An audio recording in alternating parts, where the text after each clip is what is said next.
여러분 반갑습니다. 6월 30일 화요일입니다. 어제 이어서 오늘 함께 읽을 말씀은 계속해서 사도행전 19장과 20장의 말씀입니다. 19장 아폴로가 코린트에 있을 때 일어난 일이다. 바울은 내륙 지방을 두루 다녀서 에페수스로 내려왔다. 와서 보니 제자들이 몇 명 있었다. 바울이 그들한테 물었다.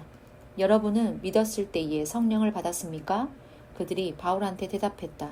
아니요, 우리는 성령님이 계시다는 것을 들어보지도 못했습니다. 바울이 말했다. 그러면 무슨 세례를 받았습니까? 그들이 말했다. 요한의 세례입니다. 그러자 바울이 말했다.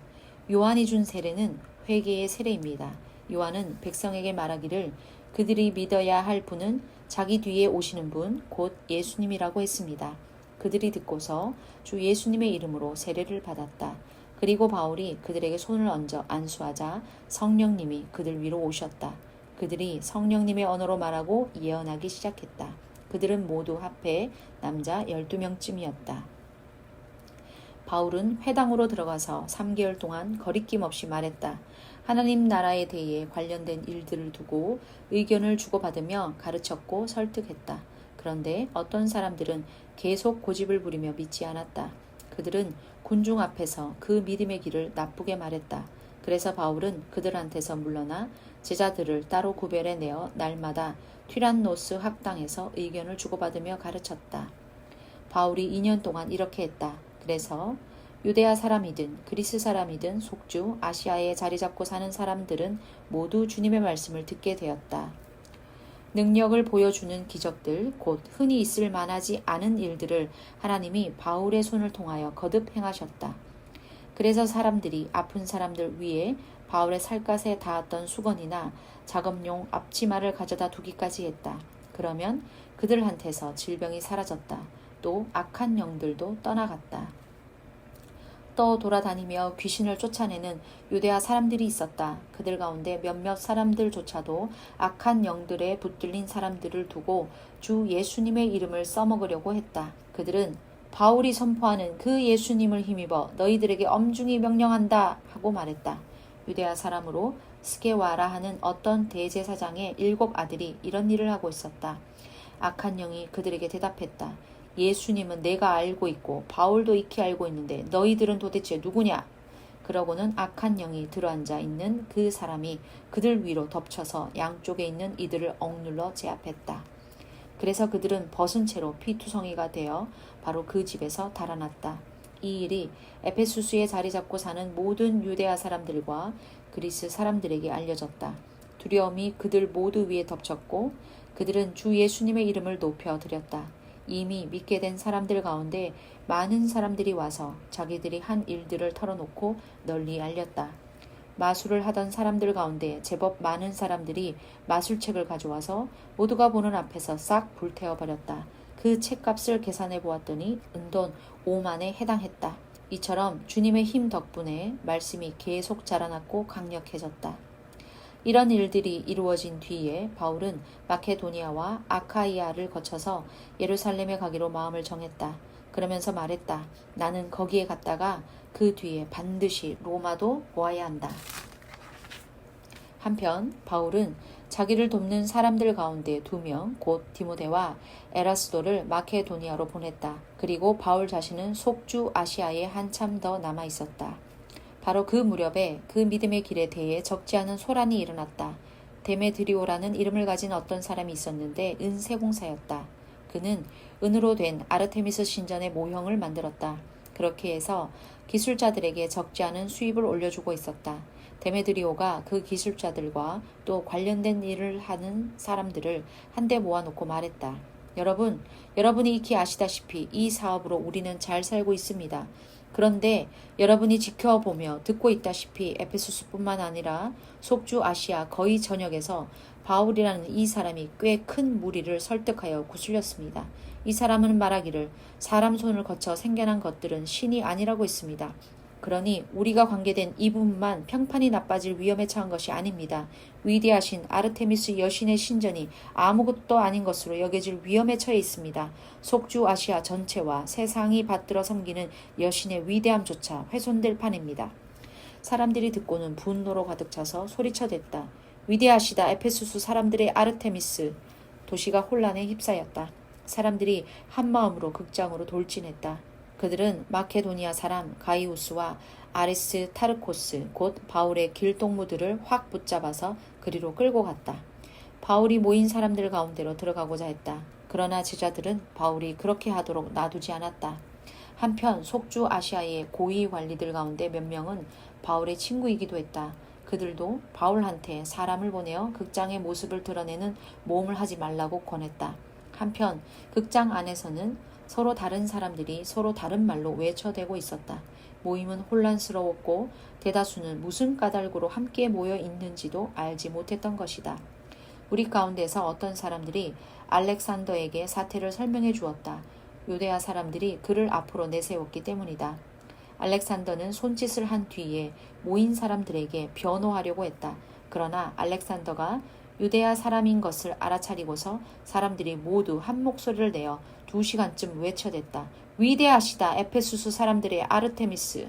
시의 서기관이 무리를 가라앉히고 나서 말한다. 에페소스 사람들이여, 에페소스 사람들의 도시가 위대하신 아르테미스의 신정과 하늘에서 떨어진 아르테미스 신상의 지킴이인 줄 알지 못하는 사람이 누가 있습니까? 이런 것들은 반박될 수 없습니다. 그러므로 여러분은 마음을 가라앉히고 어떤 무모한 일도 하지 않아야 합니다. 여러분이 이 사람들을 데려왔는데 그들은 신전 도둑도 아니고 우리의 여신을 모독하지도 않았습니다. 그러므로 데메드리오와 또 그와 함께하는 기술자들이 누군가를 고발할 일이 있으면 정기적으로 열리는 재판날들이 있습니다. 지방 총독들도 계십니다. 거기서 서로 고발하시기 바랍니다. 뭔가 더 조사할 것이 있으면 법의 테두리 안에서 모임을 열어 해결할 일입니다. 오늘 일에 대해서 우리가 밀란으로 고발당할 위험이 있습니다. 이런 소란스러운 모임에 대해 우리가 설명할 수 있을 만한 근거가 전혀 없기 때문입니다. 이런 말들을 하고서 그는 모임을 흩어 내보냈다. 20장. 소란이 멈춘 뒤에 바울은 제자들을 불러서 격려했다. 그러고는 작별 인사를 하고 떠나 마케도니아로 갔다. 그쪽 지방을 두루 다니면서 많은 말로 사람들을 격려한 뒤에 그리스에 다다랐다. 그리스에서 3개월을 보냈다. 그는 배를 타고 시리아로 막 가려는 참이었다. 이때 유대아 사람들이 나쁜 계획을 꾸몄다. 그래서 바울은 마케도니아를 거쳐서 돌아가기로 결정했다. 바울을 따라 함께 가는 사람으로는 소바더가 있었다. 브로의 아들로 베레아 사람이었다. 테살로니키 사람 가운데서 아리스타르코스와 세쿤두스, 더베 사람 가이우스, 그리고 디모데, 속주 아시아 사람들인 두기고와 트로피모스도 함께했다. 이 사람들은 우리보다 먼저 가서 트로아스에서 기다리고 있었다. 우리 자신들은 누룩 없는 명절 무교절이 지난 뒤에 필리피에서 배 타고 떠나 5일 만에 트로아스에 이르러 그들한테로 갔다. 거기서 7일을 보냈다. 한 주간의 첫날에 우리가 빵을 떼려고 함께 모였다. 이때 바울은 그들과 의견을 주고받으며 가르쳤다. 다음 날 떠나려는 참이었기 때문에 말씀을 한밤중까지 길게 이어가고 있었다. 우리가 함께 모여 있는 위층 방에는 등불이 꽤 많이 켜져 있었다. 한편 유두고라는 이름을 가진 어떤 젊은이가 창턱에 앉아 있다가 깊은 잠에 빠졌다. 바울이 아주 오랜 시간 의견을 주고받으며 가르쳤기 때문이다. 잠에 눌려서 유두고는 3층에서 아래로 떨어졌다. 잡아 일으켜 보니 죽어 있었다. 그러자 바울이 내려가서 그 젊은이 위로 급히 몸을 구부렸다. 그러고는 감싸 안고 말했다. 수선 떨지 마세요. 그의 목숨이 붙어 있습니다. 바울은 다시 올라가서 빵을 떼고 먹고 동틀 때까지 그들과 충분히 대화를 나누었다. 이렇게 하고 떠나갔다. 사람들은 그 아이를 살아난 채로 데려갔다. 그리고 이루다 헤아릴 수 없는 위로를 받았다. 우리는 먼저 출발해서 배를 타고 아소로 갔다. 거기서 바울을 배에 맞아들일 계획이었다. 바울이 그렇게 정해줬기 때문이다. 바울 자신은 걸어서 갈 참이었던 것이다.